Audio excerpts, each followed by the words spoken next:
Hi traders, and welcome to the daily recap show for the US session for yesterday, which was Wednesday the 1st of June. So starting with the S&P, we said if we started to see sustained breaks with momentum below 4076 to 4091 support, we could see moves towards 3985 to 4000. So we had 4076 to 4091 as support. If the support zone's held and we pushed higher, we have resistance today at 4196 to 4206. So let's go and have a look at the S&P from yesterday. Okay, so as you can see, we opened up on the S&P around the close from Tuesday, and we actually had a push down. Now we got this impulsive push through this zone that we had here at 4117 to 4127.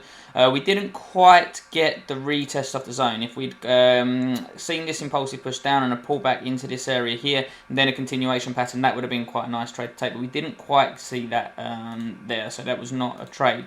However, we did come down and we held this support zone that we mentioned at 4076 to 4091.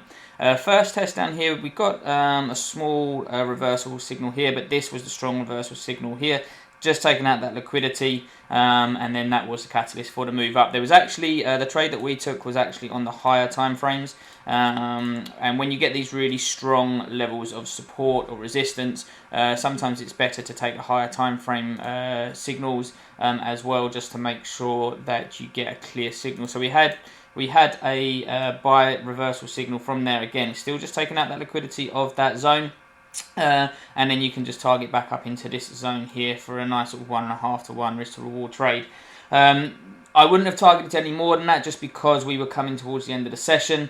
We had this impulsive push down, so there was always likely to be a reaction from these moving averages on the hourly time frame as well, on the execution time frame, and you did see that as well. So that was quite a nice trade. The support zone on the S&P held really nicely yesterday, as you can see. So now let's go and take a look at the Dow. Okay, the Dow, we said, was the same as the day before, so we needed to gain acceptance above 33,180 to 33,250 to see moves higher. But we said if we saw the pullback continue, we had support at 32,680 to 32,750, and if we saw sustained breaks below there, it opened up deeper retracements towards main support at 32,225 to 32,300. So let's go and have a look at the Dow from yesterday.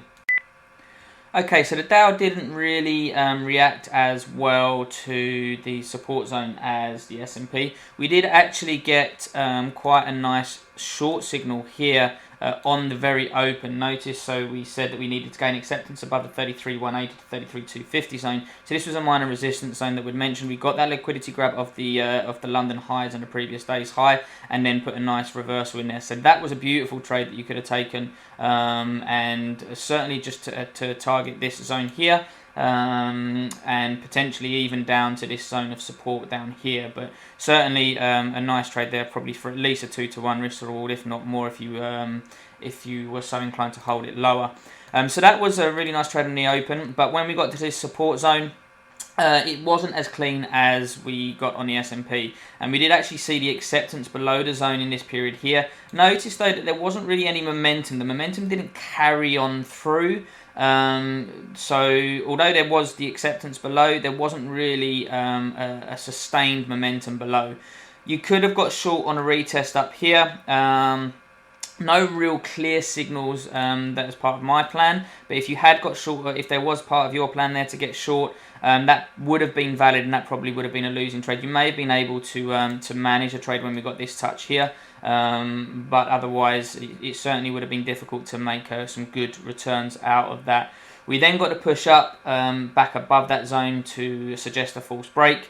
So this zone in general was quite choppy yesterday. So really nice reversal on the open there on the Dow. We got a really nice reversal from the higher time frames on the S&P from the support zone, but the support zone on the Dow was a little bit more choppy, and potentially could have provided a losing trade.